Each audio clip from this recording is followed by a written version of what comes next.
നവയുഗത്തിൻ്റെ സുവിശേഷ ദീപം കരങ്ങളിൽ ഏന്തിക്കൊണ്ട് പുത്തൻ കാലഘട്ടത്തിലേക്ക് ധീരതയോടെ സഞ്ചരിക്കുന്ന വൈദികരോടൊപ്പമാണ് ജോഷുവ എന്ന ഈ പ്രോഗ്രാമിൻ്റെ യാത്ര.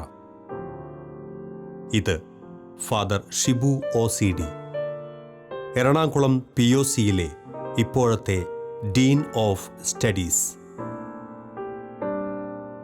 മികച്ച സംഘാടകനും മികച്ച ധ്യാന ഗുരുവും ജീസസ് യൂത്ത് പോലെയുള്ള യുവജന മുന്നേറ്റങ്ങളിൽ ശക്തമായി പ്രശോഭിക്കുകയും ചെയ്യുന്ന വൈദികൻ.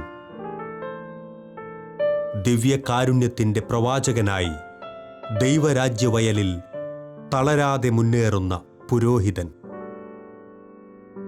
തികച്ചും വ്യത്യസ്തമായ വൈവിധ്യമാർന്ന ആശയങ്ങളിലൂടെ ക്രിസ്തുവിൻ്റെ സുവിശേഷ ദീപം അനേകർക്കായി പകരുന്ന ജീവിതം. തൻ്റെ ആത്മീയ ജീവിത പാതയിൽ ദൈവം നടത്തുന്ന വഴികളെ ഷിബു അച്ഛൻ നമ്മോട് പങ്കുവയ്ക്കുന്നു. ഷിബു അച്ഛ, ശാലോം TV ജോഷുവ എന്ന ഈ പ്രോഗ്രാമിലേക്ക് സ്വാഗതം. Father Shibu Xavier OCD സഭാംഗമാണ്. അച്ഛൻ്റെ നാടും വീട്ടിലുള്ളവരെയും ഒക്കെ ഒന്ന് പരിചയപ്പെടുത്താം അച്ഛൻ. എൻ്റെ നാട് കൊച്ചി സ്വദേശിയാണ് ഞാൻ. പെരുമ്പടപ്പാണ് സ്വദേശം. വീട്ടിൽ അപ്പൂപ്പൻ, അമ്മൂമ്മ, അപ്പച്ചൻ, അമ്മച്ചി, എനിക്കൊരു അനുജനും ചേച്ചിയുമുണ്ട്. എല്ലാവരും സന്തോഷമായിട്ട് ജീവിക്കുന്നു. അപ്പച്ചൻ സ്വർഗത്തിൽ ഇപ്പോൾ ആയിരിക്കുന്നു. ഞാൻ 9ൽ പഠിക്കുമ്പോൾ അപ്പച്ചൻ ഈ ലോകം വിട്ടുപോയി. വീണ്ടും അപ്പൂപ്പനും അമ്മൂമ്മയാണ് ഞങ്ങളെ കൊണ്ടു നടന്നത്. ഞാൻ +2 പഠിക്കുമ്പോൾ അപ്പൂപ്പൻ മരിച്ചു. പിന്നെ അതിനുശേഷം അമ്മൂമ്മയും അമ്മച്ചിയാണ് പിന്നെ കുടുംബത്തിൻ്റെ നെടുന്തൂണായിട്ട് ഞങ്ങളുടെ കുടുംബത്തെ മുന്നോട്ട് കൊണ്ടുപോയത്. ചേച്ചിയെ അയച്ചതും എന്നെ എൻ്റെ പട്ടത്തിന് വേണ്ട ഒരുക്കങ്ങൾ ചെയ്തതും എൻ്റെ അനുജനെ ഒരു നിലയിലെത്തിച്ചതും ഇന്നും കുടുംബത്തെ മുന്നോട്ട് കൊണ്ടുപോകുന്ന അമ്മച്ചിയാണ് നെടുന്തൂണായിട്ട്. അനുജൻ അമ്മച്ചിയെ സപ്പോർട്ട് ചെയ്യുന്നു. അമ്മച്ചിയുടെ പേരെന്നാ? അമ്മച്ചിയുടെ പേര് ലിയോണി. അല്ലേ? അതുപോലെ തന്നെ അച്ഛൻ്റെ ഒരു നാട് പെരുമ്പടപ്പ് എന്ന് പറയുന്ന ഒരു വളരെ സാധാരണ പ്രദേശം അല്ലേ? ഒരു സാധാരണ പ്രദേശം കൊച്ചി സൈഡിൽ അല്ലേ? പെരുമ്പടപ്പ് കൊച്ചി കുമ്പളങ്ങിയുടെ അടുത്ത് പെരുമ്പടപ്പ്. പഴയ ഒരു ആശ്രമങ്ങളുള്ള മഞ്ഞമ്മൽ സഭയുടെ, കർമ്മലീത സഭയുടെ ആദ്യകാല ആശ്രമങ്ങളിലൊന്നാണ് പെരുമ്പടപ്പിലുള്ളത്.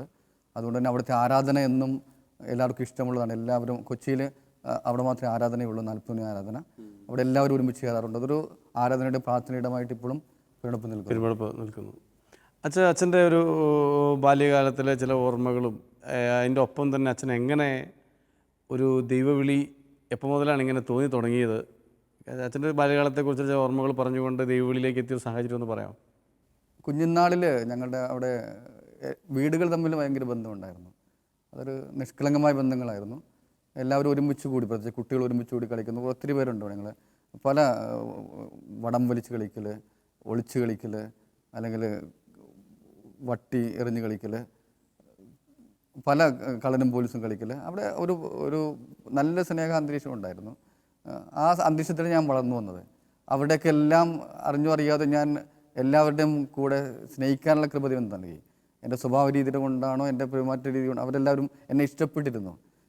എന്നെ പിടിച്ചാൽ കിട്ടില്ല എന്ന് അവരെപ്പോഴും പറയാറുണ്ട്. അത്രയും ഞാൻ ഓടുമായിരുന്നു. അത്രയും ആക്റ്റീവായിട്ട് നിന്നുകൊണ്ട് അങ്ങനത്തെ ഒരു നേച്ചർ ചെറുപ്പം മുതലേ ഉണ്ട്. അവരുടെ കൂടെ സ്നേഹത്തിൽ ഞാൻ വളർന്നു. അങ്ങനെ സ്നേഹം ഞാൻ പഠിക്കുന്നുണ്ടായിരുന്നു.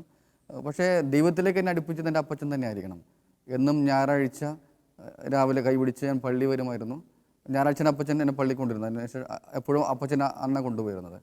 കൊണ്ടുപോയിട്ട് ഓർമ്മയുള്ളത് അപ്പച്ചൻ തിരിച്ച് ഞായറാഴ്ച കുർബാന കഴിഞ്ഞിട്ട് അടുത്തുള്ള ചായക്കടയിൽ കൊണ്ടുപോയി ഒരു കഷ്ണം പുട്ടും പപ്പടവും ഒരു അലുവക്കഷ്ണം തന്നിരുന്ന ഓർമ്മയുണ്ട്. അപ്പോൾ അപ്പച്ചൻ്റെ കൂടെ പള്ളിയിരുന്ന ഓർമ്മ ഇപ്പോഴും ആ സ്ഥലം പോലും എൻ്റെ മനസ്സിലുണ്ട്. അതെന്നെ പള്ളിയിലേക്ക് അറിയാതെ അടുപ്പിച്ചു. കുർബാന സ്വീകരിച്ച ഉടനെ തന്നെ എനിക്ക് കുർബാനയ്ക്ക് കൂടാനുള്ളൊരവസരം പള്ളിയിൽ കുർബാന സ്വീകരണം കഴിഞ്ഞ ഉടനെ കുർബാനയ്ക്ക് കൂടാനുള്ള അവസരം കിട്ടി. അന്ന് മുതൽ പള്ളിയോട് അടുത്താണ് ജീവിച്ചിട്ടുള്ളത്. എല്ലാ സംഘടനകളിലും മിക്കവാറും ഞാൻ പങ്കെടുത്തിരുന്നു. മിഷൻ ലീഗിലും ലീജിയൻ ഓഫ് മേരിയിലും KCYM-ലൊക്കെ ഇൻവോൾവ് ചെയ്യാനുള്ള അവസരം കിട്ടി. പള്ളിയുടെ എല്ലാ കാര്യങ്ങളിലും മുൻപന്തിൽ നിന്ന് ഓടി. അങ്ങനെയാണ് ഒക്കേഷൻ്റെ ആദ്യ ചിന്തകൾ വരുന്നു. കൂടെ കർമ്മലീത അച്ഛന്മാരുടെ സ്നേഹം, അവർ കുട്ടികളെ അടുത്ത് നിർത്തി സ്നേഹിക്കുന്നത്, സമ്മാനങ്ങൾ നൽകിയിരുന്നത്, മിഠായി നൽകിയിരുന്നത്, ഇടയ്ക്ക് വിളിച്ച് നമ്മളെ കാര്യങ്ങൾ പഠിപ്പിക്കുന്നത്, അവരെ കൂടെ കൈപിടിച്ച് നടത്തുന്നതൊക്കെ അതെല്ലാം നമ്മളെ പ്രചോദിപ്പിച്ചു. ഒരു അച്ഛനാകാനുള്ള ചിന്തകൾ മനസ്സിൽ കോറിയിട്ടു. പല അച്ഛന്മാരുടെയും ചിന്തകൾ മനസ്സിലുണ്ട്. റാഫേൽ അച്ഛൻ ഓർക്കുന്നു, ഉറുബൻ വള്ളുവനാട്ട് അച്ഛൻ ഓർക്കുന്നു, ഒരു ഫിർമൂസ് കാച്ചപ്പള്ളി അച്ഛൻ ഓർക്കുന്നു. ഇവരൊക്കെ ഉള്ളിൽ പാകിയ ചില ചിന്തകൾ അത് പിന്നീട് അച്ഛനാകാനുള്ള പ്രേരണയിലേക്ക് നയിച്ചു. അത് കസ്യനച്ഛനിലൂടെ എനിക്ക് ഒന്ന് വെളിവായി കിട്ടി. ഞാൻ മഞ്ഞുമൽ കർമ്മലിത സഭയിൽ ചേർന്നു 10 കഴിഞ്ഞപ്പോൾ. ഈ കർമ്മലൈറ്റ് കോൺഗ്രിഗേഷനാണല്ലോ OCD എന്ന് പറയുന്നത് അല്ലേ? ഈ എന്താണ് OCD, ഈ ബന്ധങ്ങൾ വെച്ചാണോ OCD തിരഞ്ഞെടുത്തത്? ഇതുകൊണ്ട് തന്നെയാണ്. കാരണം അവരുടെ മാതൃകകളും അവരുടെ പ്രചോദനവും അവരുടെ പ്രാർത്ഥനയും അവരുടെ ഞങ്ങളോടുകൂടി ഇടപെടലൊക്കെ അതിലേക്ക് മാത്രം പോകാൻ ആ പള്ളി എല്ലാവർക്കും എല്ലാമായിരുന്നു. അതുകൊണ്ട് തന്നെ അതിൽ ചെന്ന് ചേർന്നു, വേറെ ചിന്തിച്ചില്ല. എനിക്ക് തോന്നുന്നു OCD സഭയ്ക്ക് കേരളത്തിൽ വളരെ വളരെ എന്താ പറയുക, ഒരു ഇഫക്റ്റീവായിട്ടുള്ളൊരു നല്ല സെമിനാരി ഉള്ളതുകൊണ്ട് തന്നെ അച്ഛൻ്റെ പഠനങ്ങളും പൂർണ്ണമായിട്ടും OCD സെമിനാരി തന്നെ ആയിരിക്കും. സെമിനാരിൽ തന്നെയാണ് നടന്നത്. ജ്യോതിർഭവൻ ജ്യോതിർഭവനിലും ഫിലോസഫി ആലുവയിലൊക്കെ നടന്നത്. അവരുടെ കൂടെ തന്നെ പഠിച്ചു. പുറത്തു പോയി. എത്ര വർഷമായിരുന്നു സെമിനാരി ജീവിതം? 13 വർഷം സെമിനാരി ജീവിതം നടന്നു. ഈ സുഖമായിരുന്നോ ഈ 13 വർഷം? അദ്ദേഹം എത്ര എളുപ്പമായിരുന്നോ ഫോർമേഷൻ? അദ്ദേഹം എങ്ങനെയായിരുന്നു അച്ഛൻ? വൈദികനാകണമെന്ന് ആഗ്രഹം ഉണ്ടായിരുന്നുകൊണ്ട് സുഖമായിരുന്നു. ഫോർമേഷനിൽ വിഷയം വന്നില്ല. പക്ഷേ പല സമയങ്ങളിലും അപ്പൂപ്പൻ മരിക്കുമ്പോൾ എനിക്ക് കൺസേൺ ഉണ്ടായിരുന്നു, ഞാൻ അച്ഛനാകുമോ ഇല്ലയോ. അവിടെയും അച്ഛന്മാരെ നമ്മളെ സപ്പോർട്ട് ചെയ്യാനുണ്ടായതുകൊണ്ട്, സഹായിക്കാനുണ്ടായതുകൊണ്ട് കണ്ടിന്യൂ ചെയ്യപ്പെട്ടു. കാരണം വീട്ടിൽ ആരുമില്ല, അമ്മച്ചി മാത്രമേ ഉള്ളൂ, അനുജൻ ഇളയതാണ്. പക്ഷേ ഈ വൈദികരെന്നെ സ്നേഹിച്ചതുകൊണ്ടും കരുതിയതുകൊണ്ടും മുന്നോട്ട് പോയി. പല സമയങ്ങളിലും ഇങ്ങനെയുള്ള സംശയങ്ങൾ വരുമ്പോൾ ഈ അച്ഛന്മാരുടെ സ്നേഹവും കരുതലും ഇടപെടലും ഒക്കെ സഹായിച്ചിട്ടുണ്ട്. അതിലൂടെ SABS കോൺഗ്രിഗേഷനെ എനിക്ക് ഇവിടെ ഒക്കേഷനോട് ബന്ധപ്പെട്ട് പറയാതിരിക്കാൻ വയ്യ. ആരാധന സിസ്റ്റേഴ്സ് ചങ്ങനാശ്ശേരി പ്രോവിൻസ് പ്രത്യേകിച്ച് റോസ് കീറ്റ അമ്മയും ലിസു തിരസമ്മയൊക്കെ പ്രത്യേകമായിട്ട് ഓർക്കേണ്ട, ലിസിയമ്മയൊക്കെ ഓർക്കേണ്ട കഥാപാത്രങ്ങളാണ്. അപ്പച്ചൻ അവിടെ വർക്ക് ചെയ്യുന്നത്. അച്ഛൻ്റെ ജീവിതം മിക്കവാറും ആ കോൺഗ്രിഗേഷന് വേണ്ടിയാണ് ചിലവഴിച്ചിട്ടുള്ളത്.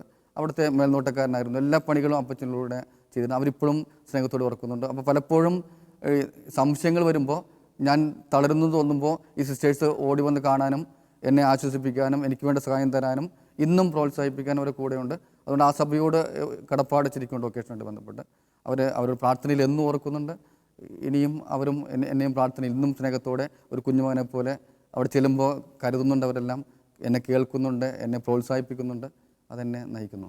ഈ തളർച്ച അല്ലെങ്കിൽ ചിലപ്പോൾ ചില ചിന്തകളും ആകുലതകളൊക്കെ ഉണ്ടായി എന്നച്ഛൻ പറയുന്നതിൻ്റെ അടിസ്ഥാനത്തിൽ തന്നെ ഞാൻ ചോദിക്കുന്നത്, അച്ഛാ ഇത് വീട്ടിൽ മൂത്ത മോന, അപ്പച്ചൻ 9ാം ക്ലാസ്സിൽ മരിച്ചു, അമ്മയാണ് ഏക ആശ്രയം, മറ്റേത് ബാക്കി എല്ലാവരും അനിയനും അനിയത്തിയും ആണ് അല്ലേ? അനിയനും അനിയത്തിയാണ്, ചേച്ചിയും അനിയനാണ്. ആ മക്കളിൽ മൂത്തത് അച്ഛനാണ്.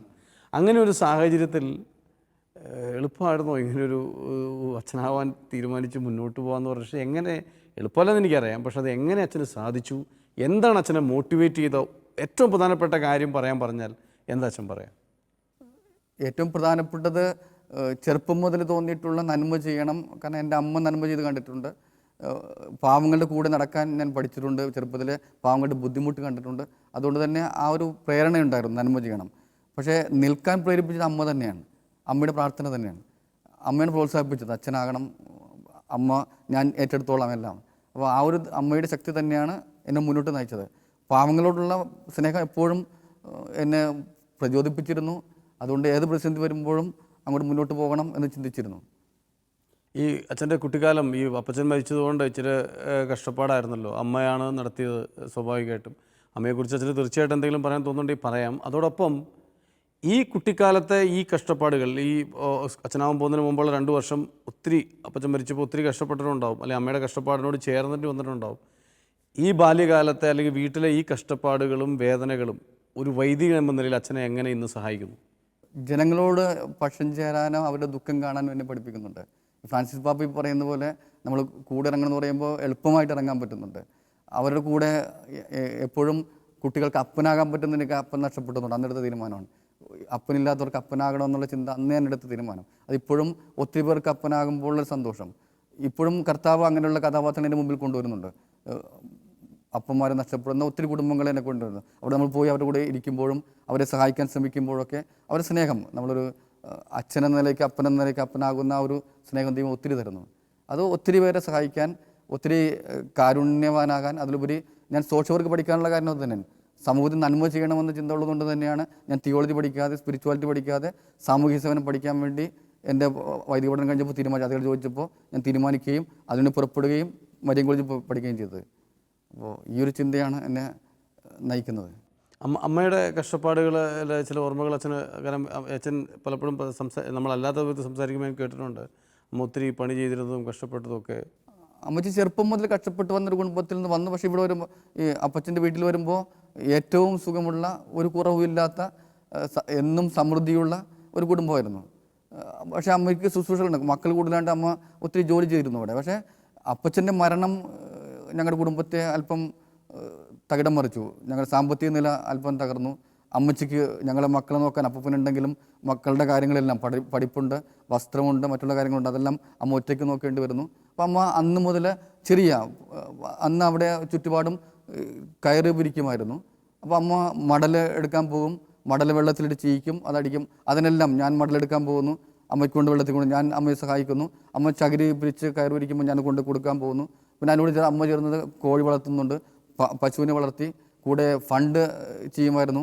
എല്ലാ സൺഡേയും പോയി കളക്ഷൻ ചെയ്യും, അത് പിരിപ്പിച്ച് കൊടുക്കുമായിരുന്നു. അങ്ങനെ ഒരേ സമയം തന്നെ പല കാര്യങ്ങളിൽ അമ്മ ഈ കഷ്ടപ്പെട്ട് ഇത്തിരി പൈസ പോലും നഷ്ടപ്പെടുത്താതെ അല്പം പോലും മാറ്റിവെച്ച് അമ്മച്ചി കുറച്ച് കഴിക്കുമ്പോഴും ഞങ്ങൾക്ക് വേണ്ടി എല്ലാം തന്നു, ഒരു കുറവും വരുത്താതെ അമ്മ മുന്നോട്ടുണ്ട്. അതിന്നും അമ്മ തുടരുന്നു. പക്ഷെ അന്ന് വളരെ ശക്തമായിട്ട് അമ്മച്ചി അത് ചെയ്തിരുന്നു. കുടുംബത്തെ മുന്നോട്ട് കൊണ്ടുപോകാൻ വേണ്ടി എല്ലാ കാര്യങ്ങളും, ചെറിയ ചെറിയ കാര്യങ്ങൾ ചെയ്ത് പൈസ സൂക്ഷിച്ച് ഇട്ട് അമ്മ ഇന്നും കുടുംബം നിലനിൽക്കുന്നു. അമ്മച്ചി മാത്രം ഉണ്ടായെങ്കിലും എൻ്റെ വീട് നിന്ന് നിലനിൽക്കുന്നു അതേ പ്രൗഢിയോടെ തന്നെ. അടുത്തുള്ള വീടുകൾ ഇന്ന് ആൾക്കാർ വീട് വിറ്റ് പോയി കടം കയറിയിട്ട് അമ്മ ഇന്നും ഒരു കടം വരുത്താതെ പുതിയ വീട് വെച്ച് ഇന്നും സുഖമായിട്ട് കൊണ്ടുപോകുന്ന അമ്മയുടെ കഷ്ടപ്പാട് ഇപ്പോഴും മനസ്സിൽ ഓർമ്മയുണ്ട്. ഞാൻ അമ്മയെക്കുറിച്ച് വീണ്ടും അച്ഛനോട് പറയാൻ അങ്ങനെ പറഞ്ഞതിൻ്റെ ഒരു ഉദ്ദേശം പോലും എനിക്കിപ്പോൾ ക്ലിയറാണ്. കാരണം അച്ഛൻ പലപ്പോഴും ഓരോ കാര്യങ്ങൾക്ക് വേണ്ടി അലയുന്നത്, കഷ്ടപ്പെടുന്നത്, പ്രത്യേകിച്ച് ഞാൻ അച്ഛനുമായിട്ട് കൂടുതൽ അസോസിയേറ്റ് ചെയ്യുന്ന ജീസസ് യൂത്തുമായി ബന്ധപ്പെട്ട്. അപ്പോൾ ജീസസ് യൂത്തുമായി ബന്ധപ്പെട്ടോ അല്ലെങ്കിൽ അച്ഛൻ ഇപ്പോൾ POC അച്ഛൻ ഇന്ന് POC ഡീൻ ഓഫ് സ്റ്റഡീസാണ്. അവിടുത്തെ നടക്കുന്ന കോഴ്സുകളുടെ എല്ലാം ഉത്തരവാദിത്ത അച്ഛനാണ്. ഒരു ചെറിയ പോസ്റ്റല്ല, കേരള കത്തോലിക്ക സഭയുടെ ആസ്ഥാനത്ത് നടക്കുന്ന എല്ലാ കോഴ്സുകളുടെയും ഒരു ഹെഡാണ് അച്ഛൻ. അപ്പോൾ അവിടെയും അച്ഛൻ്റെ കഷ്ടപ്പാടും അലച്ചിലും കാര്യങ്ങളും ഒക്കെ ഞാൻ കാണുമ്പോഴും അച്ഛൻ്റെ ഒരു മടിയില്ല. എവിടം വരെ വേണമെങ്കിലും ആരെ സഹായിക്കാനും പോകാനും ഒക്കെയും. രാത്രികൾ അച്ഛൻ ഒത്തിരി സ്ഥലങ്ങളിൽ വൈകുന്നേരങ്ങളിലൊക്കെ ഒത്തിരി യാത്ര ചെയ്യുന്നു, അല്ലെങ്കിൽ വൈകുന്നേരം മാത്രമല്ല പകലൊക്കെയും അലഞ്ഞ് കഷ്ടപ്പെടുന്നു. പല പ്രോഗ്രാം സ്ഥലങ്ങളിൽ ഞാൻ കണ്ടിട്ടുണ്ട് അച്ഛൻ അടുക്കളയിൽ ചാക്കിൻ്റെ മുകളിൽ കിടന്നുറങ്ങുന്ന ഞാൻ ഇൻസിഡൻറ്റ് പിന്നീട് ഞാൻ ആവർത്തിക്കാം ഇത് എവിടെയാണെന്നൊക്കെ. അങ്ങനെ അലയാൻ മടിയില്ലാത്ത, കഷ്ടപ്പെടാൻ മടിയില്ലാത്ത അച്ഛൻ്റെ അതിൻ്റെ സീക്രട്ട് അമ്മ തന്നെയാണ്, അല്ലെങ്കിൽ ആ കുട്ടിക്കാലത്ത് അമ്മയിൽ നിന്ന് കിട്ടിയ ബോധ്യം തന്നെയാണെന്ന് എനിക്ക് വീണ്ടും മനസ്സിലാവുന്നു. തീർച്ചയായിട്ടും അച്ഛൻ, ഞാൻ മറ്റൊരു തരത്തിലേക്ക് അച്ഛൻ്റെ ചോദിച്ചാൽ, ഈ വൈദികനായ ദിവസങ്ങളും നാളുകളും ഒക്കെ തീർച്ചയായിട്ടും വലിയ ഓർമ്മകളായിരിക്കുമല്ലോ. പക്ഷെ അതിന് ശേഷം അച്ഛൻ എവിടെയായിരുന്നു, അച്ഛൻ്റെ ശുശ്രൂഷ മേഖലകളൊക്കെ? വളരെ സന്തോഷത്തോടെ ആദ്യമായിട്ട് തന്നെ അച്ഛനായ ഉടനെ തന്നെ മഞ്ഞുമ്മൽ ഇടവകയിൽ, അവിടെ ഞങ്ങൾ തിയോളജി പഠിക്കുന്നത്, അവിടെ തന്നെ അസിസ്റ്റൻ്റ് വികാരിയായിട്ട് സേവനം ചെയ്യാനുള്ള കൃപ ലഭിച്ചു. അത് വലിയ ഭാഗ്യമായിട്ട് തന്നു. വലിയൊരു ഇടവകയാണ്, ഒത്തിരി പ്രശ്നങ്ങളുടെ സമയത്താണ് ഞാൻ അവിടെ ആദ്യത്തെ ഒരു വർഷം അച്ഛനായിട്ട്. അതിൻ്റെ സുഖം ഇന്നും അവിടെ ചെല്ലുമ്പോൾ അവിടുത്തെ കുടുംബങ്ങൾ സ്നേഹത്തോടെ കാണുന്നു. ഇന്നും ആ കരുതലുമുണ്ട്. അതൊന്നും ചെയ്യാൻ പറ്റില്ല, അവരെ സ്നേഹിച്ചത്, അവരെ കരുതിയത്, അവരെ നോക്കിയതൊക്കെ അവരിന്നും മനസ്സിൽ സൂക്ഷിക്കുന്നുണ്ട്. പിന്നീട് ഞാൻ ആലപ്പുഴയിൽ ഞങ്ങളുടെ യേശുഭവൻ എന്ന ഒരു സെൻ്ററുണ്ട്, ആശ്രമത്തിൽ മെമ്പറായിരുന്നു.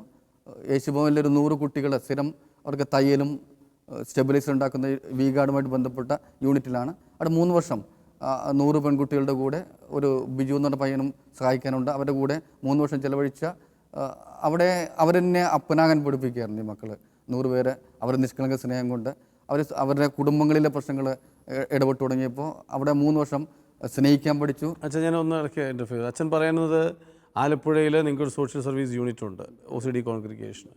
അവിടെ ഈ വികാർഡുമൊക്കെ ആയിട്ട് അനുബന്ധിച്ച് നിങ്ങൾക്ക് ചില ചെറിയൊരു യൂണിറ്റ് ഉണ്ട്.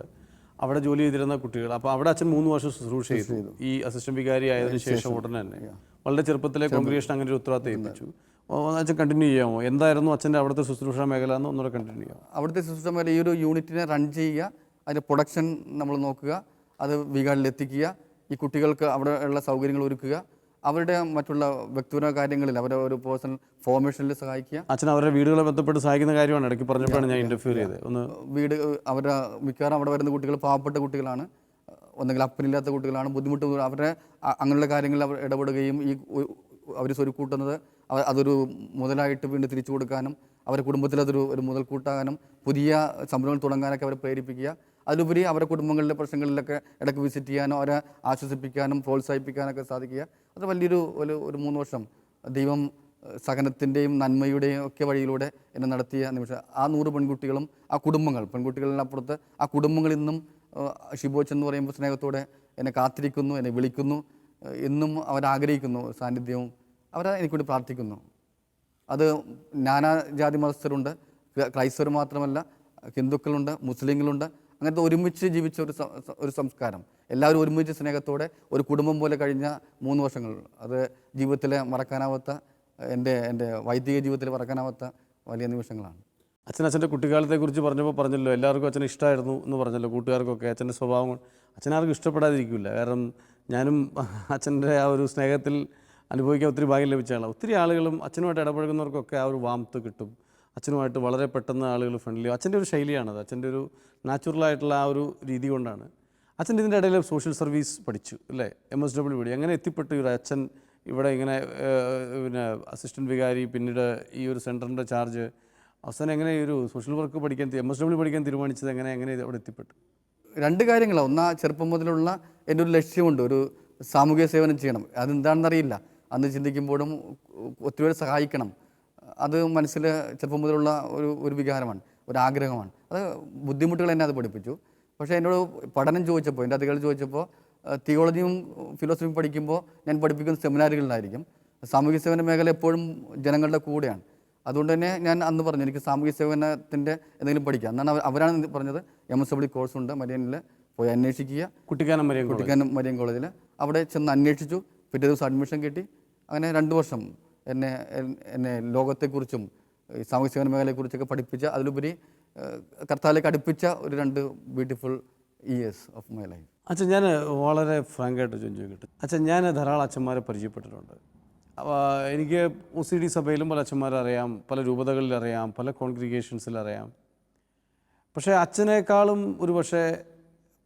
നമ്മളൊരു കഴിവുകളുടെ പേരിലും ടാലൻസിൻ്റെ പേരിലൊക്കെ കമ്പയർ ചെയ്ത് നോക്കിയാൽ അങ്ങനെയുള്ള ഒത്തിരി അച്ഛന്മാർക്ക് കിട്ടാത്ത അവസരങ്ങളാണ്. അവർക്ക് കിട്ടാത്തതിനെക്കുറിച്ച് ഞാൻ മോശമായിട്ട് പറയല്ല, പക്ഷേ എൻ്റെ ഒരു വളരെ ഹ്യൂമൻ കമ്പാരിസണിൽ ഞാൻ ചോദിക്കുക, അങ്ങനെ ഒത്തിരി പേർക്ക് കിട്ടാത്തൊരു അവസരമാണ് അച്ഛന് കിട്ടുന്നത്. അല്ലെങ്കിൽ അച്ഛനെ ഏൽപ്പിക്കുന്ന പല കാര്യങ്ങൾക്ക് അതിനേക്കാൾ നല്ല ആൾക്കാരുണ്ടായേക്കാം. പക്ഷേ അച്ഛന് ഇതിനകത്തൊരു വലിയൊരു അത്ഭുതം തോന്നുന്നില്ലേ അല്ലേ? ഇതിനകത്തൊരു ഇതില്ലേ? കാരണം അച്ഛനെ ഞാൻ ഇന്ന് ഇപ്പോൾ ഡീൻ ഓഫ് സ്റ്റഡീസ് POCയിൽ വലിയൊരു പോസ്റ്റാണ്. അതിനെ എല്ലാവർക്കും കാരണം അത് അങ്ങനെ ഒരു സ്ഥലത്ത് നടക്കുന്നതുകൊണ്ട് എന്തുമാത്രം ആളുകൾക്ക് അറിയാമെന്ന് എനിക്കറിയത്തില്ല.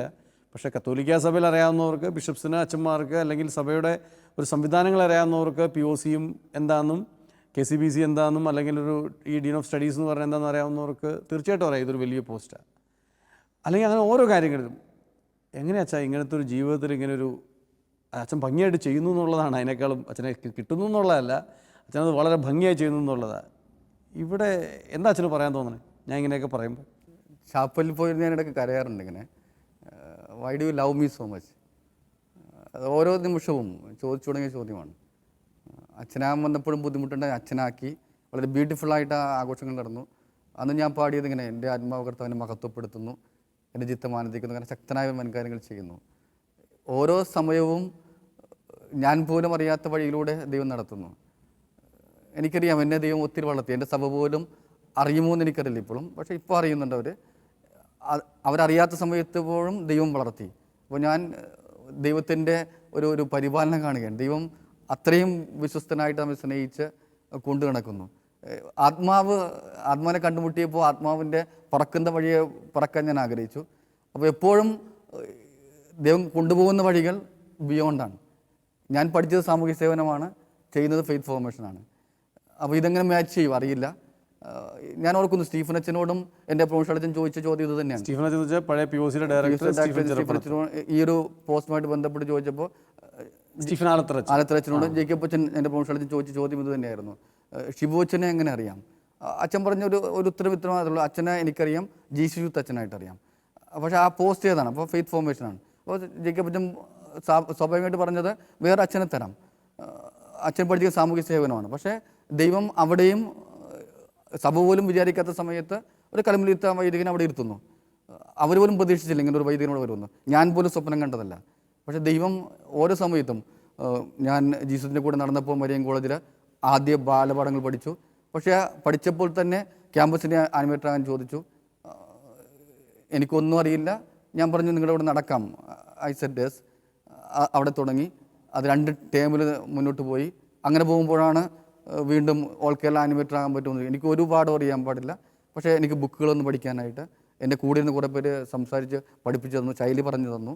പക്ഷേ അവിടെ ഞാൻ എനിക്ക് കഴിവില്ലെങ്കിലും ഞാൻ പ്രിപ്പയർഡ് അല്ലെങ്കിലും യെസ് പറഞ്ഞു. അപ്പോഴും കാണുന്നത് പ്രിപ്പയർഡ് അല്ലാത്തത് എപ്പോഴും ദൈവം ഒരു പടി തന്നുകൊണ്ടിരിക്കും. ദൈവത്തിൻ്റെ പരിപാലന വളരെ ബ്യൂട്ടിഫുള്ളാണ്, മഹത്തരമാണ്. അച്ഛന് കഴിവില്ലെങ്കിലും എന്നല്ല ഞാൻ പറയുമ്പോൾ, വീണ്ടും കഴിവുണ്ട്. പക്ഷേ ഒരുപക്ഷെ പ്രകടമായി ആര് നോക്കിയാലും കാണാൻ അങ്ങനത്തെ ഒരു കഴിവുണ്ടെന്ന് തോന്നാത്ത, അങ്ങനത്തെ ഒരു അപ്രകൃതമല്ല അച്ഛൻ്റെ. പക്ഷേ ദൈവം തമ്പുരാൻ ഏൽപ്പിക്കുന്ന കാര്യങ്ങളോട് അച്ഛൻ ഭംഗിയായിട്ട് ചെയ്യുന്നു. അച്ഛന് കഴിവുണ്ടെന്ന് പിന്നെ ആർക്കും സംശയം തോന്നില്ല അച്ഛൻ്റെ കാര്യങ്ങൾ ചെയ്യുമ്പോൾ.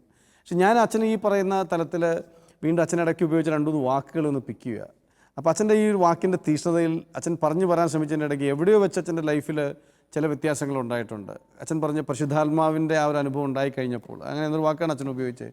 എന്താണ് അച്ഛൻ ഈ പരിശുദ്ധാത്മാവിൻ്റെ അനുഭവം? എവിടെ വെച്ചാണ് അച്ഛൻ്റെ ലൈഫിൽ മേ ബി ഒരു ന്യൂ ഫേസ് എന്ന് പറയാൻ പറ്റുമോ, അല്ലെങ്കിൽ ഒരു ടേണിംഗ് പോയിൻ്റ് ഉണ്ടോ, അല്ലെങ്കിൽ ഒരു വൈദിക ജീവിതത്തിൽ പോലും ഒരു ഫേസ് മുതൽ മറ്റൊരു ശൈലിയിലേക്ക് അച്ഛൻ മാറി എന്ന് പറയാൻ പറ്റുമോ? എന്താണ് ആ ഷിഫ്റ്റ്? പരിശുദ്ധാത്മാവിനെ വ്യക്തിപരമായിട്ട് അനുഭവിച്ചു തുടങ്ങിയത് ഞാനൊരു ഈ മിഷൻ, യൂത്ത് മിഷൻ, യുവജനം കൂടെ നടക്കണമെന്ന ആഗ്രഹം സന്തോഷത്തോടെ ഏറ്റെടുത്ത് നടന്നു തുടങ്ങിയപ്പോഴാണ്. എപ്പോഴാണ് അങ്ങനെ ഏറ്റെടുക്കാൻ തുടങ്ങിയത്? എങ്ങനെയാണ് യൂത്ത് മിഷനിൽ എത്തിപ്പെട്ടത്? ചെറുപ്പത്തിൽ ഇഷ്ടമായിരുന്നു. ഞാൻ മഞ്ഞുമ്മലായിരിക്കുമ്പോൾ യൂത്ത് മിഷൻ എനിക്ക് ഭയങ്കര ഇഷ്ടമായിരുന്നു. ഇഷ്ടപ്പെടാൻ കാര്യം അവിടുത്തെ യുവജനങ്ങൾ പോക്കരികളാണെന്ന് എല്ലാവരും പറയുമായിരുന്നു. അവരുടെ കൂടെ ആരും അച്ഛന്മാർ അവരെ അകത്ത് കയറ്റില്ലായിരുന്നു. അപ്പോൾ ഞങ്ങൾ തീരുമാനിച്ചു അവരുടെ കൂടെ ഇരിക്കാം. അവരുടെ കൂടെ ഇരുന്ന് കൊന്ത ചെല്ലുമായിരുന്നു. എല്ലാ ദിവസവും വൈകുന്നേരം 7 മണിക്ക് കൊന്ത ചെല്ലുമായിരുന്നു. അങ്ങനെ കൊന്ത ചെല്ലുമെങ്കിൽ അവർ രൂപാന്തരപ്പെട്ടു. അവർ അവിടുത്തെ ഒക്ടോബറിലെ കൊന്ത വളരെ ഭംഗിയായിട്ട് എല്ലാ വർഷവും നടത്തി തുടങ്ങി. അപ്പോൾ ഈ പോക്കരികൾ എന്ന് പറയുന്ന യുവജനങ്ങൾ കൂടെ നമ്മൾ കൂടി ഇരിക്കുമ്പോൾ അവർ ചെയ്യുന്ന അത്ഭുതങ്ങൾ വലുതാണ്. അന്നോട്ട് അവരോടുള്ള സ്നേഹം മനസ്സിലുണ്ട്. അവർ നല്ലതാണെന്നും അവർ നന്മ ചെയ്യുമെന്നും ബോധ്യമുണ്ട്. അങ്ങനെയാണ് ആദ്യം മുതൽ യുവജനങ്ങളോട് സ്നേഹിച്ചു തുടങ്ങിയത്. പക്ഷേ യുവജനങ്ങൾ മേഖലയിൽ പ്രവർത്തിക്കാൻ അവസരം കിട്ടുന്നത് മരിയൻ കോളേജ് വരുമ്പോഴാണ്. ജീസസിൽ പരിചയപ്പെടുന്നു. അപ്പോൾ അവിടെ ക്യാമ്പസിൽ യുവജനങ്ങളുണ്ട്. അവരുടെ നടക്കാൻ ജീസു തന്നെ സപ്പോർട്ട് ചെയ്തു. ഒറ്റയ്ക്ക് പറ്റാതിരുന്നത് യുവജന കൂട്ടായ്മയെ സപ്പോർട്ട് ചെയ്തു. അങ്ങനെ ഓൾ കേരള ക്യാമ്പസ് ആനിമേറ്റർ ആകുമ്പോഴാണ് ആദ്യത്തെ ക്യാമ്പസ് മീറ്റ്. അതിൻ്റെ ആനിമേറ്റർ ആകാൻ വേണ്ടി 2 ക്യാമ്പസ് മീറ്റിൽ നടന്നത്, ഒന്ന് തിരുവല്ലയിലും ഒന്ന് തൃശ്ശൂരും. അപ്പോൾ തിരുവല്ല ക്യാമ്പസ് മീറ്റിൻ്റെ ആദ്യം മീറ്റിങ്ങിലിരിക്കുമ്പോൾ എനിക്ക് ആരെയും പരിചയമൊന്നുമില്ല. ആനിമേറ്റർ ആയതുകൊണ്ട് ഞാൻ അവിടെ ഇരിക്കേണ്ടി വരുന്നു. അപ്പോൾ ഞാൻ അവസാനമാണ് വരുന്നത്. ഒരു മീറ്റിംഗ് കഴിഞ്ഞിട്ട് ഓടിയെത്തുന്നു. പക്ഷേ ആ സ്റ്റേജിലേക്ക് ഞാൻ കയറുമ്പോൾ ഞാൻ അനുഭവിച്ച ടെൻഷനപ്പുറത്ത് ഞാൻ ബൈക്ക് ഓടിച്ച് അവിടെ എത്തി, ബൈക്ക് നിർത്തി ഓടി കയറുമ്പോൾ ഞാൻ അനുഭവിച്ചൊരു ഫീലുണ്ട്. ഒരാത്മാവിൻ്റെ ഒരു സ്പർശനം അവിടെ അനുഭവിച്ചൊരു ഒരു സുഖമുള്ള ഒരു ഫീലുണ്ട്. അവിടെ ഞാൻ തിരിച്ചറിഞ്ഞ് പരിശുദ്ധാത്മാവ് ഇവിടെയുണ്ട്. പരിശുദ്ധാത്മാവ് വ്യക്തിപരമായിട്ട് എന്നെ സ്നേഹിക്കുന്നു. ഈ ഗ്രൂപ്പിൻ്റെ ഉണ്ട്. അന്നുകൊണ്ട് ഞാൻ തീരുമാനിച്ചു, ഇനി this is the right way. കർത്താവ് എന്നെ വിളിക്കുന്ന വഴി. അവിടെയാണ് പരിശുദ്ധാത്മാവിനെ ഞാൻ സീരിയസ് ആയിട്ട് അനുഭവിച്ചു തുടങ്ങിയത്. നേരത്തെ അഭിഷേകം കിട്ടിയപ്പോഴൊക്കെ അനുഭവിച്ചിട്ടുണ്ടെങ്കിലും മിഷനിൽ അനുഭവിച്ചു തുടങ്ങിയത് അവിടെയാണ്. അതുകൊണ്ട് തന്നെ അന്ന് തീരുമാനിച്ചു, യുവജനം കൂടെ ഞാൻ ഇനി നടക്കും, മരണം വരെ നടക്കണം. അന്ന് ദൈവം പരിശുദ്ധാത്മാവ് പിന്നെ നടത്തി തുടങ്ങി. വീണ്ടും പല പ്രാവശ്യം ഞാൻ ആനിമേറ്റർ ആയിരുന്നപ്പോൾ ഗിഫ്റ്റുകൾ ഞാൻ ഉപയോഗിച്ചു തുടങ്ങിയില്ലായിരുന്നു. പക്ഷേ എൻ്റെ കുട്ടികൾ എന്നോട് പരിശുദ്ധാത്മാവിൻ്റെ വരങ്ങളും ദാനങ്ങളും അറിയാം, പക്ഷേ അതിലേക്ക് ഞാൻ വന്നിട്ടില്ലായിരുന്നു. പക്ഷേ കുട്ടികൾ വന്ന് എന്നോട് അവരുടെ ഗിഫ്റ്റ് ഓഫ് ടങ്കും ഗിഫ്റ്റ് ഓഫ് വിഷനും ഇതൊക്കെ പറയുമ്പോൾ ആനിമേറ്റർ എനിക്ക് അവർക്ക് പറഞ്ഞു കൊടുക്കേണ്ടി വരുന്നു. അവിടെ ഞാൻ സ്ട്രക്കായി. അപ്പോൾ ഞാൻ ആഗ്രഹിച്ചു തുടങ്ങി, ഒന്നുകൂടി ഞാൻ വായിച്ചു തുടങ്ങി, പ്രാർത്ഥിച്ചു തുടങ്ങി. അവിടെ പരിശുദ്ധാത്മാവ് എന്നെ പഠിപ്പിച്ചു. ഇതൊക്കെയാണ് പരിശുദ്ധാത്മാവ് ഓരോ സമയത്തും ആവശ്യമുള്ളത് പഠിപ്പിച്ചു വരുന്നു. പരിശുദ്ധാത്മാവ് പ്രകടമായിട്ട് പ്രവർത്തിക്കുന്നത് ഞാൻ കണ്ടു തുടങ്ങുന്നു. എന്നെ വന്ന് പലപ്പോഴും പ്രോസസ്സ് ചെയ്യുന്നത് ഞാൻ തിരിച്ചറിയുന്നു. ഞാൻ അഭിഷേക പ്രാർത്ഥന ചെയ്യുമ്പോൾ എൻ്റെ കുട്ടികളിൽ അത് വന്ന് കയറുന്നത് ഞാൻ അനുഭവിക്കുന്നു. അതെപ്പോഴും ഈ പ്രാർത്ഥന സമയത്തൊക്കെ എന്നെ വീണ്ടും നല്ല വൈദികനായിട്ട് ജീവിക്കാനും വീണ്ടും ഓടാനും എന്നെ തന്നെ മറക്കാനും കൃപ തരുന്നു. അച്ഛൻ പറയുന്ന ഈ ഒരു പരിശുദ്ധാത്മാവിൻ്റെ ആ ഒരു അനുഭവം ഉണ്ടായിക്കഴിഞ്ഞപ്പോൾ, ഇപ്പോൾ തിരുവല്ലയിൽ വെച്ചുണ്ടായതോ അല്ലെങ്കിൽ അതിന് ശേഷം അച്ഛൻ ആ ബോധ്യം കിട്ടി അച്ഛൻ പ്രവർത്തിക്കുന്നത്, ഇതെല്ലാം കേൾക്കുമ്പോൾ തന്നെ അറിയാം അച്ഛൻ്റെ ആ വാക്കുകളിലെ തീഷ്ണതയിൽ നിന്ന് വളരെ ക്ലിയറാണ്. അച്ഛൻ്റെ ലൈഫിൽ അതൊരു പുതിയൊരു വഴിത്തിരിവായിരുന്നു എന്നുള്ളൊരു കാര്യം. അങ്ങനെ ആ ഒരു ആത്മാവിൻ്റെ നയിക്കൽ അച്ഛന് ഇന്ന് അച്ഛൻ്റെ മിഷനിലും കാര്യങ്ങളിലും ഒക്കെ അച്ഛൻ അനുഭവിക്കാൻ, അച്ഛൻ ഏറ്റെടുക്കുന്ന ഉത്തരവാദിത്തങ്ങളിലൊക്കെ അത് അനുഭവിക്കാൻ പറ്റുന്നുണ്ട്. അപ്പോൾ ഒന്നുകൂടെ പറ്റുന്നുണ്ടെന്ന് എന്തുകൊണ്ട് പറയുന്നു എന്നൊന്ന് പറയാം. ഓരോ സമയത്തും ഓരോ പ്രോഗ്രാമിന് പ്രതിസന്ധികളുണ്ട്, ഒന്നും കൃത്യമല്ല. പക്ഷേ പ്രോഗ്രാം കഴിയുമ്പോൾ വളരെ ബ്യൂട്ടിഫുള്ളായിട്ട് ഒരിക്കലും എന്നെ തോൽപ്പിക്കാതെ ദൈവം നടത്തുന്നു. ഇത് കാണുമ്പോൾ ഞാൻ എന്നും ദൈവം നന്ദി പറയാറുണ്ട്. എൻ്റെ കഴിവിലല്ല, ഞാൻ ഏറ്റെടുക്കുന്ന എല്ലാ ഉത്തരവാദിത്തങ്ങളിലും ആത്മാവ് ബ്യൂട്ടിഫുള്ളായിട്ട് കാര്യങ്ങൾ ക്രമപ്പെടുത്തുന്നു, ഒരിക്കലും കുറവ് വരുത്താതെ, ഒരു കുറവും വരുത്താതെ. ശിവോച്ചനെ മനുഷ്യൻ കാണുന്ന ക്വാളിറ്റിയോ അല്ലെങ്കിൽ അച്ഛൻ തന്നെ കാണുന്ന ക്വാളിറ്റിയോ അല്ലെങ്കിൽ ഞങ്ങൾ ആരും കാണുന്ന ഒരു ക്വാളിറ്റി അല്ല. അതിൻ്റെ അപ്പുറത്തെ ഏറ്റവും വലിയൊരു കാര്യം ദൈവാത്മാവിൻ്റെ പ്രവർത്തനങ്ങൾക്ക് തന്നെ വിട്ടുകൊടുക്കുന്ന ഒരു അച്ഛനായതുകൊണ്ടാണ് ശിവോച്ചനിലൂടെ അത്ഭുതങ്ങൾ കേരള കത്തോലിക്ക സഭ കണ്ടുകൊണ്ടിരിക്കുന്നത്. തീർച്ചയായിട്ടും ജീസസ് യൂത്ത് കാണുന്നത്, ഇന്ന് കോൺഗ്രിഗേഷൻ കാണുന്നത്. പക്ഷേ അച്ഛൻ്റെ ഈ ഓരോ പങ്കുവയ്ക്കലും വളരെ ക്ലിയറായിട്ടുള്ളൊരു കാര്യം ഇതാണ്. കർമ്മലൈറ്റ് കോൺഗ്രിഗേഷൻ, OCD കോൺഗ്രിഗേഷനിൽ അച്ഛന്മാരുടെ ഒരു സ്വാധീനമാണ് അച്ഛനെ ഒരു ദൈവവിളിയിൽ എത്തിച്ചതും. ആ കോൺഗ്രിഗേഷൻ്റെ ഭംഗിയായ പരിശീലനങ്ങളും ആധ്യാത്മികതയാണ് അച്ഛനെ നിലനിൽക്കാൻ സഹായിക്കുന്ന അല്ലെങ്കിൽ ഒരു വലിയ ബോധ്യങ്ങളുള്ളൊരു വൈദികനിലേക്ക് നയിച്ചത്. ഒരുപക്ഷെ അച്ഛനെ പിന്നീട് ജീസസ് യൂത്തുമായി ബന്ധപ്പെട്ടോ മറ്റൊരു തരത്തിലോ ഉണ്ടായ ഈ ഒരു ആത്മാവിൻ്റെ ഒരു പുനർനവീകരണ അനുഭവമാണ് അച്ഛനെ കുറേ കൂടെ ഒരു മിഷണറി ഫോക്കസ്ഡായ തീഷ്ണതയുള്ള അല്ലെങ്കിൽ എന്തിനും ദൈവത്തിൽ ആശ്രയിക്കുന്ന ഒരു വൈദികനായി മുന്നോട്ട് പോകാൻ ഇട നൽകിയത്. എല്ലാം എനിക്ക് പോലും ഒന്നും മനസ്സിലാവാത്തപ്പോഴും എന്നെ തോൽപ്പിക്കാതെ എല്ലാം നടത്തുന്ന ദൈവം, അത് പരിശുദ്ധാത്മാവാണ് എന്നിലൂടെ പ്രവർത്തിക്കുന്നത് എന്നുള്ള അച്ഛൻ്റെ ഈ ഒരു വലിയ ബോധ്യം അച്ഛനെ ഇനിയും മുൻപോട്ട് നയിക്കട്ടെ. അനേകം വൈദികർക്ക്, പ്രത്യേകിച്ച് അനേകം യുവ വൈദികർക്ക് അച്ഛൻ്റെ ഈ ഒരു വലിയ വാക്കുകൾ വലിയൊരു സഹായകവും മാർഗദർശനവുമാകട്ടെ എന്ന് ഞാൻ ആത്മാർത്ഥമായിട്ട് ആഗ്രഹിക്കുന്നു. ശലോം TV ഈ ജോഷുവ പ്രോഗ്രാമിൻ്റെ ഈ അച്ഛനോടൊപ്പമുള്ള ആദ്യ എപ്പിസോഡിലെ അച്ഛൻ്റെ ഈ വിലയേറിയ പങ്കുവെക്കലുകൾക്ക് ഏറെ നന്ദി. വചനം വിതയ്ക്കാനായി ഇതാ ഹൃദയനിലങ്ങൾ പാകപ്പെടുന്നു. പുത്തൻ വയലേലകളിലേക്ക് നാഥനിതാ നമ്മെ വിളിക്കുന്നു. നവയുഗ പ്രഘോഷകരാകാൻ നമ്മെ ഒരുക്കുന്നു. ലോകം മുഴുവൻ സുവിശേഷം ഇതാ പെയ്തിറങ്ങുന്നു. തിരുസഭ ഇതാ പുത്തൻ കൃപാവരം ധരിക്കുന്നു. കുരിശിന്റെ സുവിശേഷം പ്രഘോഷിക്കുവാൻ ഇതാ അനേകർ യാത്രയാകുന്നു. തകർന്നുപോയവർക്ക് ആശ്വാസമാകുന്ന ക്രിസ്തുവിൻ്റെ സുവിശേഷം, വീണുപോയവരെ ബലപ്പെടുത്തുന്ന വചന സാന്ത്വനം, പാപത്തിൽ കഴിയുന്ന ജനതകളെ വിമോചനത്തിലേക്ക് നയിക്കുന്ന സുവിശേഷ പ്രകാശം. ഇതാ നമുക്കും യാത്രയാകാം, പുത്തൻ കൃപകളാൽ നിറയാം. ശിമയോനും യാക്കോബും യോഹന്നാനും, വലകഴുകും വലക്കാരും വഞ്ചിക്കാരും.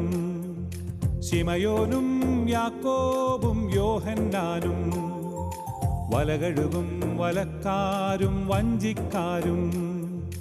ഒരു നിമിഷം കേൾക്കാമോ, നിങ്ങൾക്കായി നൽകാം ഞാൻ ഇന്നൊരു സന്ദേശം.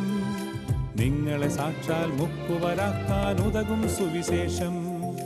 നിങ്ങളെ സാക്ഷാൽ മുക്കുവരാക്കാൻ ഉതകും സുവിശേഷം. ആഴക്കടലിൽ പോകുവിൻ, ആഴത്തിൽ വലയെറിയുവിൻ.